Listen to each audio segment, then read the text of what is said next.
Et salutations à vous. Alors, ambiance noir et blanc, c'est imposé avec le cabinet des murmures.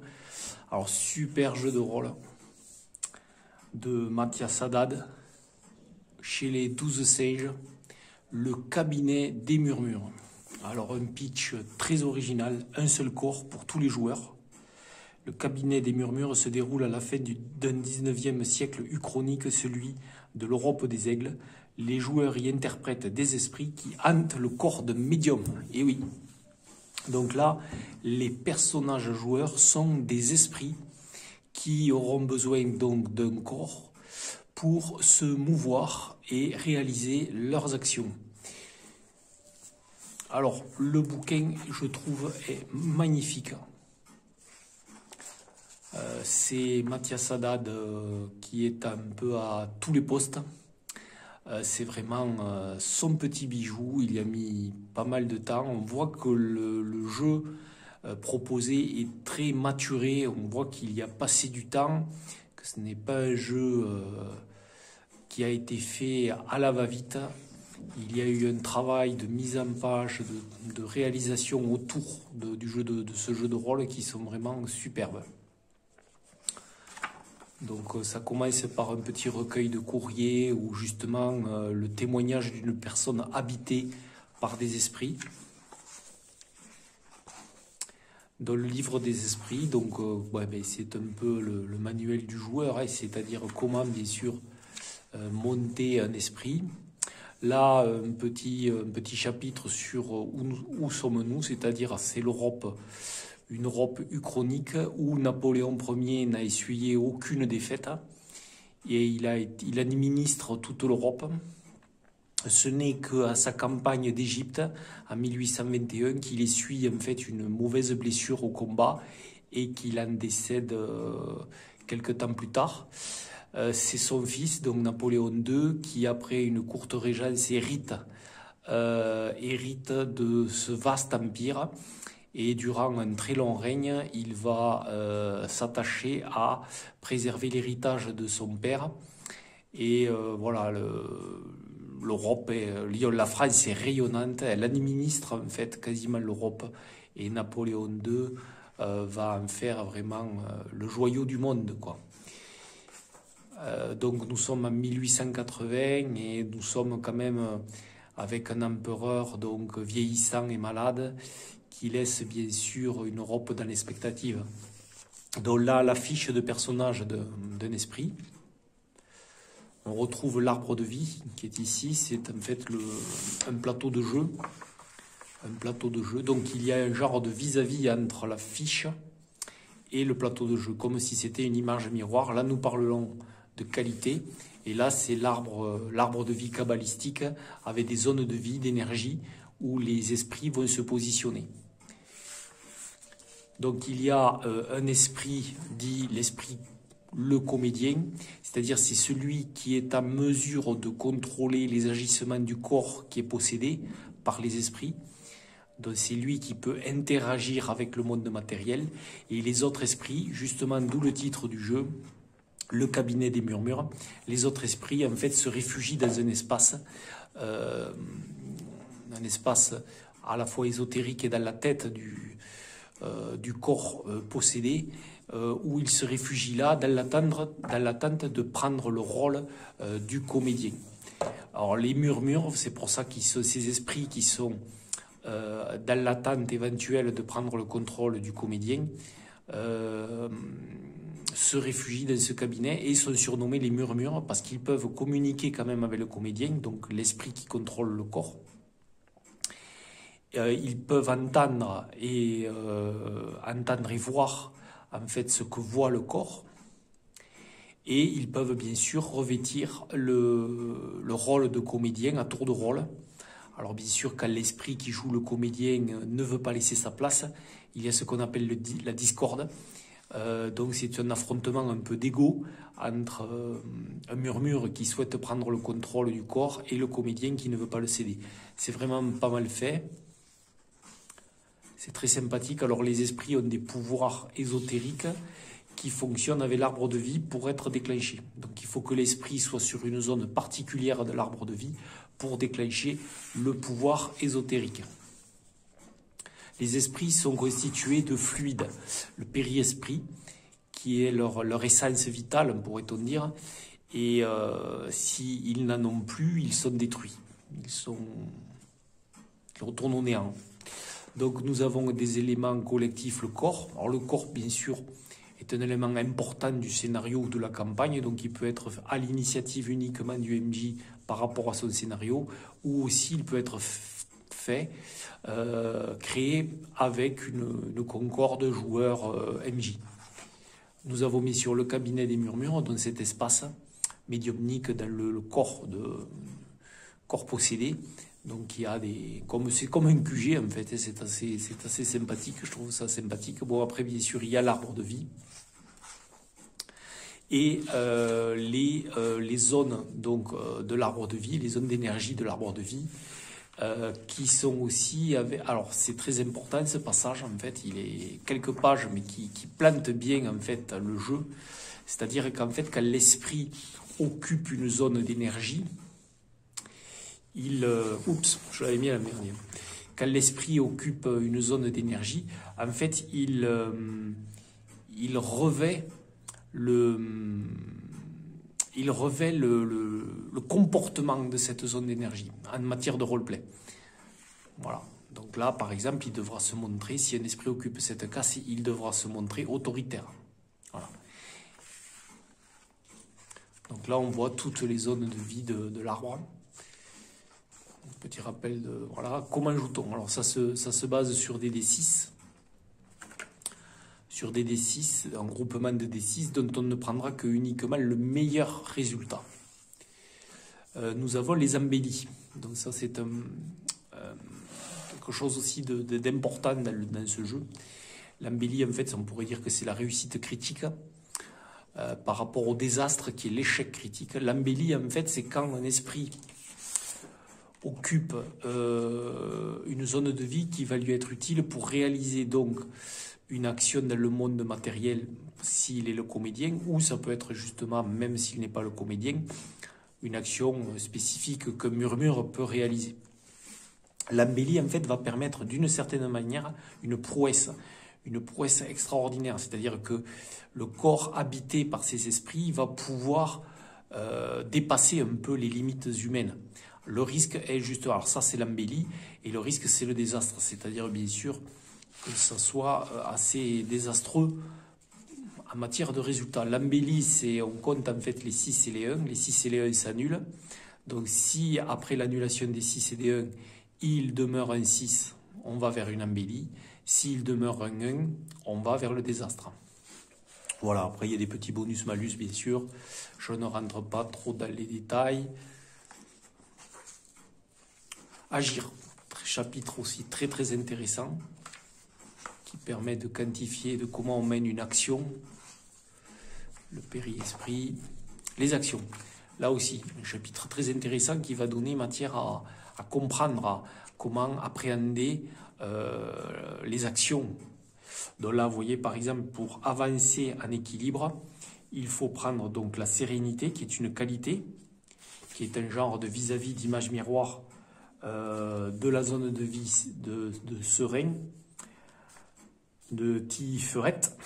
Et en fait, il faut prendre donc sérénité plus Nefesh. Nefesh, c'est des aspects. Les esprits sont constitués de 3 aspects: raison, intuition, action. Nefesh, c'est action. Plus agilité. Agilité, c'est entre parenthèses, c'est-à-dire en fait, c'est l'agilité du corps possédé. Donc forcément, si on a affaire à un acrobate, voilà, un équilibriste, forcément, avancer en équilibre va être facile avec un corps qui est, on dirait, armé, entraîné pour ce genre d'action. Voilà. Donc ça, c'est un chapitre très très intéressant et bien utile. Nous avons ensuite combattre. Alors combattre, eh bien, le combat est très létal.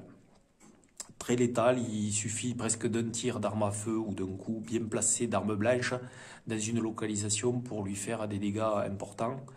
Alors par contre, forcément, les esprits vont donner une certaine durabilité à leur hôte. Voilà.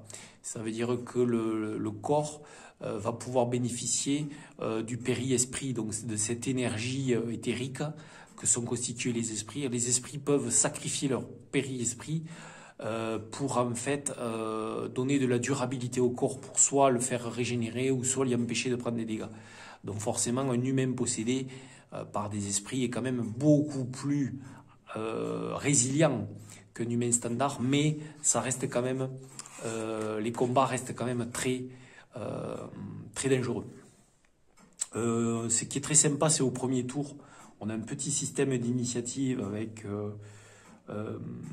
l'assaillant et le défenseur, qui est pas mal, où on calcule un peu le courage, voilà, c'est pas mal.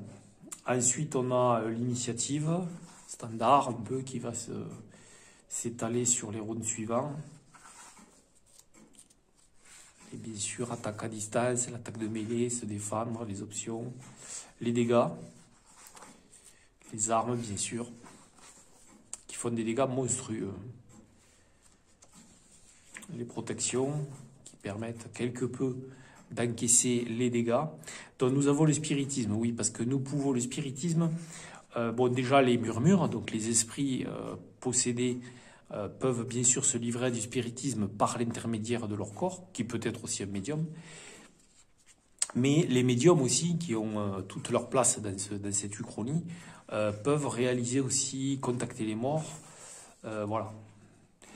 Les jardins secrets. Alors les jardins secrets, c'est que chaque esprit en fait peut se réfugier dans un espace personnel.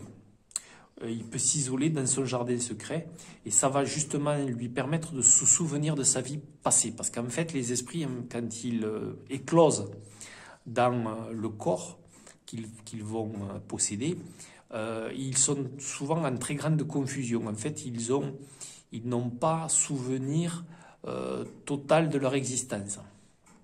Et des fois, bien sûr, ils sont en grande confusion par rapport à la raison de leur mort.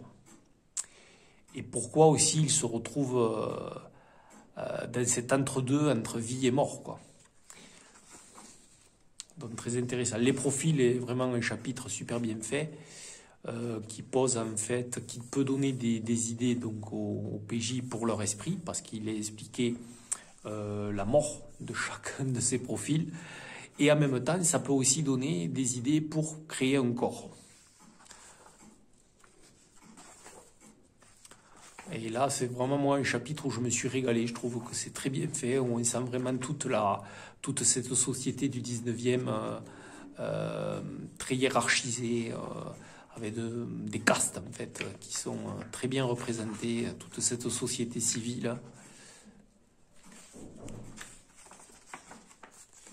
Ouais, vraiment un chapitre en plus superbement bien illustré, donc qui fait vraiment incroyablement plaisir ce chapitre en matière d'immersion.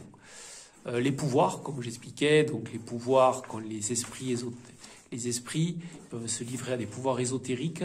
Alors certains ont besoin, il faut en fait la présence de l'esprit sur une des cases de vie. Voilà, les pouvoirs sont liés à des zones de vie de l'arbre de vie. Voilà. Et par contre, ils doivent consommer du péri-esprit, donc leur essence même, pour activer ces pouvoirs. Donc c'est à double tranchant. Alors il y a moyen bien sûr de récupérer ce péri-esprit à travers des routines qui sont générées par rapport aux aspects de raison, d'intuition et d'action. Et l'esprit donc peut régénérer en réalisant ces routines. C'est des manies en fait, c'est un peu genre voilà, il faut que l'esprit réalise un peu ses manies pour récupérer du péri-esprit. Et c'est pas si simple que ça, hein. C'est pas si simple que ça. Donc ça fait que tout sacrifice de péri-esprit n'est pas simple. On a les corruptions. Alors les corruptions, c'est lié aussi à l'arbre de vie. C'est-à-dire que quand l'esprit va faire des désastres, il va en fait gagner des points de défaut. Quand les points de défaut sont supérieurs aux qualités, donc là c'est le vis-à-vis de l'arbre de vie par rapport par rapport donc à la fiche de personnage.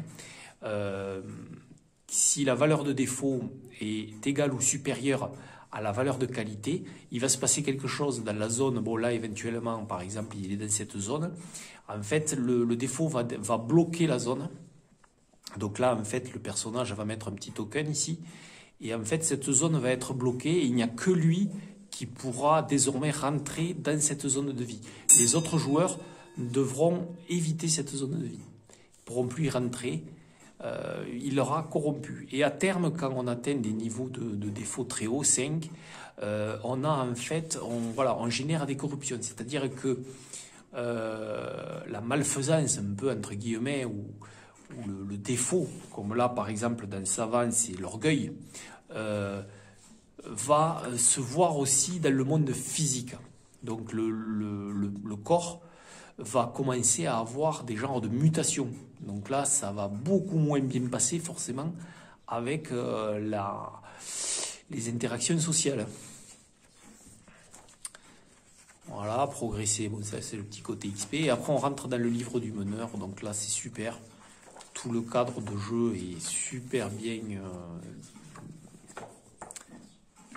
développé, avec des chapitres qui permettent de créer des personnages de nos joueurs. On a un genre de bestiaire, en fait, de cosmogonie avec tous les êtres un peu ésotériques et mystérieux liés au royaume des morts, bien entendu, qui peuvent apparaître. On a les sciences nouvelles, parce qu'en fait, les scientifiques, bien sûr, de l'époque, ont commencé à pouvoir manipuler, du moins analyser et découvrir ce fluide, ce péri-esprit, cet éther qu'ils appellent.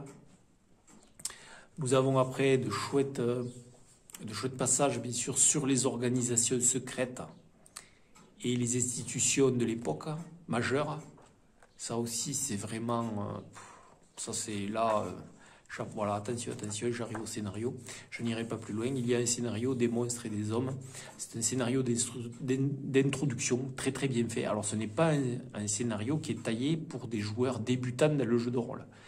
Il faut avoir un peu d'expérience dans le jeu de rôle, mais c'est un super scénario introductif dans l'univers du cabinet des murmures. Ça, c'est vraiment génialissime. Voilà, donc là, on a un petit bestiaire, pourrait-on dire. Voilà, donc ce jeu et ce livre est vraiment superbe. Voilà, très original, superbe ouvrage, une belle réussite. De chapeau bas à Mathias Haddad. Voilà, moi je suis conquis. J'espère qu'il y aura d'autres livres. Hein. On voit le petit 1. Il faut souhaiter qu'il y aura d'autres. Alors il y a l'écran du maître de jeu avec un petit fascicule sur Paris. Je vous le présenterai très sûrement. Voilà, en tout cas, moi je suis conquis. C'est une idée vraiment originale. Alors, elle avait, comment dirais-je, il y avait déjà un peu des prémices de cet esprit-là, mais vraiment, Mathias Haddad l'a poussé à quelque chose de très très bien fait. Et c'est génialissime, c'est génialissime. En tout cas, je vous le conseille sans souci. Allez, ciao, à la prochaine.